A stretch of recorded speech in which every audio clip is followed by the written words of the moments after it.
کہ میرے مالک نے اس امت پر یہ فیضان فرمایا کہ اس کا قرآن بھی محفوظ ہے اور نبی پاک صلی اللہ علیہ وسلم کا فرمان بھی محفوظ ہے، آپ کی اداؤں کے ساتھ محفوظ ہے۔ میں ایک آپ کو مثال دیتا ہوں، اگر ہمارے نبی پاک صلی اللہ تعالی علیہ وسلم کے چلنے کا انداز کیا تھا، اگر ہمیں یہ معلوم نہ ہوتا تو کیا فرق تھا؟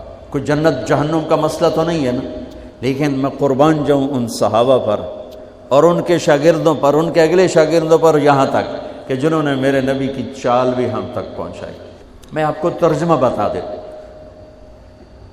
یمشی تکفیا ویقارب الخطا، آپ تھوڑا کندھے جھکا کے چلتے تھے اور پاؤں چھوٹے رکھتے تھے، کھلا پاؤں نہیں، ایسے نہیں، قریب، پاؤں چھوٹا، کندھے جھکے ہوئے، گردن آگے تھوڑی، اور چال میں تیزی، اتنی تیزی تھی کہ صحابہ کو ساتھ دوڑنا پڑتا تھا۔ آپ عام، چونکہ آپ کے نیچے زمین سکڑتی تھی، تو آپ ایسے چلتے تھے اور وہ پیچھے بھاگتے تھے۔ آپ کے دیکھنے کا ہمیں انداز معلوم نہ ہو تو کیا فرق ہے، لیکن میں قربان جاؤں جو کہہ رہے ہیں جل نظرہ الملاحظ، اب یوں دیکھتے تھے، یوں ایسے نہیں دیکھتے تھے حیا کی وجہ سے، بلکہ یوں دیکھتے۔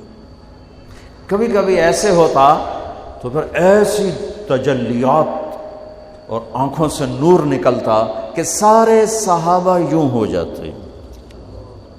صرف دو آدمی آپ کو دیکھ سکتے تھے، صرف دو، ایک ابو بکر اور ایک عمر، بس۔ یضحکان الیہ ویضحک الیہما، دونوں آپ کو دیکھ کے مسکراتے اور آپ ان کو دیکھ کے مسکراتے، باقی کوئی آپ کو آنکھوں میں آنکھیں ڈال کے دیکھ نہیں سکتا تھا، جنہیں آپ کی نظر شرم و حیا ایسے تھی، ایسے تھی۔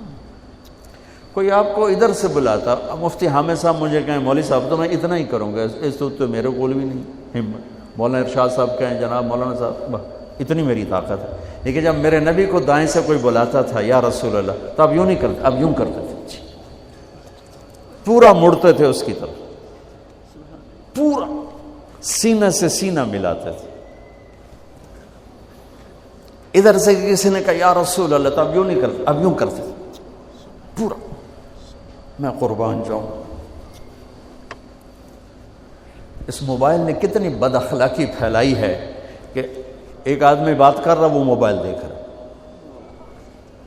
اور خاص طور پر والدین سے کہہ رہا ہوں، اب چھوٹا بچہ آئے اور اسے تم نے توجہ نہ دی، یہ گھروں میں 99.9% بلکہ 100% ہو رہا ہے، فون پہ لگے ہوئے، چھوٹا معصوم بچہ ماں سے بات کر، وہ فون پہ لگی ہوئی، ہاں ہاں بول کیا نا، سن دی پئیاں بھوک نہیں۔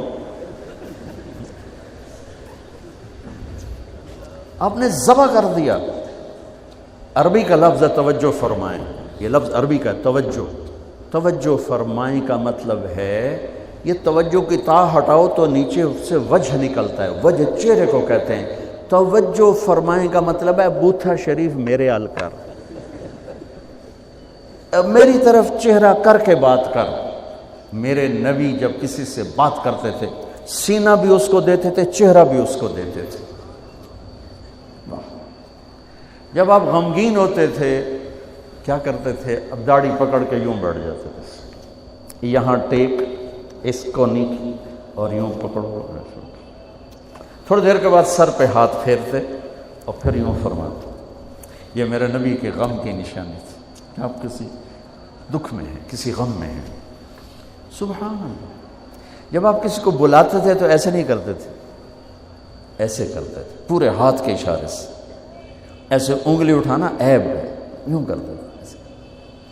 جب آپ محفل میں بیٹھتے تھے تو چوکڑی مار کے بیٹھتے تھے، اتحیات صرف نماز میں آپ کی ہے، باقی آپ چوکڑی مار کے بیٹھتے تھے، اور پوری محفل میں ٹانگ نہیں پھیلاتے تھے، چاہے کتنی لمبی مجلس ہو جائے ٹانگ نہیں پھیلاتے تھے کبھی بھی۔ عزت دیتے تھے، سامعین جالسین کو احترام دیتے تھے، عزت دیتے تھے، اور دوران گفتگو آپ یوں کرتے رہتے تھے، یوں۔ یہ آپ کی بے ساختہ حرکت تھی، یہ ہتھیلی، یہ انگوٹھا، یہ ہر آدمی میں نا کوئی اس کی جسم کی غیر ارادی حرکت ہوتی. جیسے میں اپنے انگوٹھے کو یوں کرتا رہتا ہوں، یہ میری بچپن کی عادت ہے، مجھے پتہ بھی نہیں ہوتا میں انگوٹھا ایسے کر رہا ہوتا ہوں. تو میرے نبی کی بغیر ارادے کے ہاتھوں کی حرکت تھی. آپ دوران گفتگو یوں فرمایا کرتے. یا آپ کو اوپر کر کے دکھا رہا ہوں، ورنہ آپ یہاں ہاتھ ہوتے تھے اور آپ یوں فرماتے رہے. واہ کیا صحابہ تھے کہ ہر شے ہم تک پہنچا. سبحان اللہ. جب آپ غصے میں ہوتے تھے تو ہماری طرح کوئی وہ اظہار تو ہوتا نہیں تھا. پھٹ پڑے وہ بھی نہیں ہے، ڈانٹ ڈپٹ وہ بھی نہیں ہے. اس کو برداشت کیا ہے، اس کا رد عمل آیا ہے چہرے پر. کیا یہاں ایک رگ تھی جو غصے میں ابھر آتی تھی، وہ ایسے ایسے ایسے ایسے ایسے کرتے. بینہما عرق یدرہ الغضب، ٹک ٹک ٹک ٹک. تو اسے اندازہ ہوتا تھا غصے میں کسی پر اظہار ناراضگی ہے تو ہم تو لان تان کرتے ہیں. آپ کیا کرتے تھے؟ ادھر سے ابو ہریرہ آ رہے ہیں، آپ ان پہ ناراض ہیں اور ان کو بتانا بھی چاہتے ہیں، اور یہ ناراضگی ان کی کسی تربیتی پہلو کی وجہ سے ہے. من تصر لنفسہ لا یغضب لنفسہ ومن تصر لہا. ساری زندگی اپنی وجہ سے نہ کسی پہ ناراض ہوئے نہ کسی کی ڈانٹ ڈپٹ کی.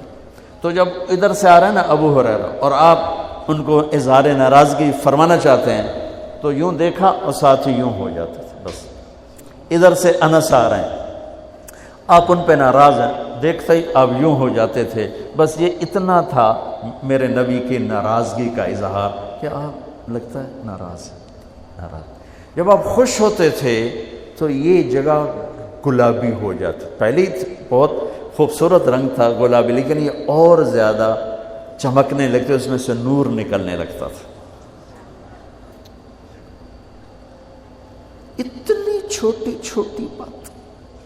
میرے نبی کی کوئی بات چھوٹی نہیں ہے، لیکن جیسے فرض اور ہے، فرض کفایہ اور ہے، واجب اور ہے، سنت موقدہ سنت، یہ ساری ایسے ہی. میرے نبی کا ہر عمل عظیم الشان ہے کہ ہر عمل جنت میں لے جانے کا اور اللہ کی رضا کا ذریعہ ہے. تو چھوٹا تو کوئی نہیں. آپس میں تقابل کے یعنی یہ میں وہ چیزیں آپ کو بتا رہا ہوں جن کا جنت اور جہنم سے تعلق نہیں، عشق سے تعلق، محبت سے تعلق. ہماری جماعت گئی حافظ آباد، وہاں میں وکلا میں بیان کر رہا تھا. علاقے کے بہت بڑے ذمہ دار آئے ہوئے تھے. کسی کام تو نے دیکھا تو ساری عدالتیں خالی. تو ان کا کیا ہوا کہ یہ تبلیغ والوں کا عالم آیا ہوا ہے، اس میں سارے چلے گئے. تو اس نے وہ پہلے تو بیٹھا رہا، پھر وہ جو جج کا ریڈر تھا انہوں نے کہا چودھری صاحب ایتھے ویلے بیٹھے ہو اور جا کے گل سن لو. وہ ذرا تبلیغ کو اچھا نہیں سمجھتے تھے. ان کا چلو ویلا بیٹھا سن لو. وہ آگے میں اس وقت اللہ کے نبی کے جانور بتا رہا تھا کہ میرے نبی کی 9 بکریاں تھیں، ان کے نام عجوہ، سقیہ، برکہ، ورثہ، زمزم، اطلال، اطراف، غیثہ، قمرہ. 9 بکریاں، 10واں بکرا یم، اور اس میں قمرہ آپ کی زندگی میں مر گئی. یہ احسان عظیم ہے ان ہستیوں کا جو واقعی اس قابل تھے کہ اللہ نے کہا رضی اللہ عنہ، جاؤ میں راضی ہو گیا، جو مرضی کرو میں راضی ہو گیا. سبحان اللہ. واہ. اور آپ کے اونٹ تھے 2 عسکر اور ثعلب، اور آپ کے خچر تھے عفیر اور دلدر اور فضہ، اور آپ کے پاس گدھے تھے 2 عفیر اور یعفور، اور آپ کی اونٹنیاں تھیں عزبہ، جدعا، شہبہ، قصوہ، اور آپ کے گھوڑے تھے لزاز، تراز، لحیف، سجل، سکب، سبحہ، ورد، یعصوب، یعبوب. یہ آپ کے گھوڑوں کے نام. ایک گھوڑے کا نام تھا ورد. کیوں تھا؟ جیسے گلاب کا پھول نمایاں نظر آتا ہے، وہ گھوڑا ایسا حسین تھا کہ گھوڑوں میں نمایاں نظر آتا تھا. سبحہ ایک گھوڑے کا نام تھا. سبحہ، سبحہ تیرنے کو کہتے ہیں. ان لک فی النہار سبحا طویلا. اس گھوڑے کا نام سبحہ کیوں تھا؟ جب وہ دوڑتا تھا تو لگتا تھا جیسے پانی تیرتا جا رہا.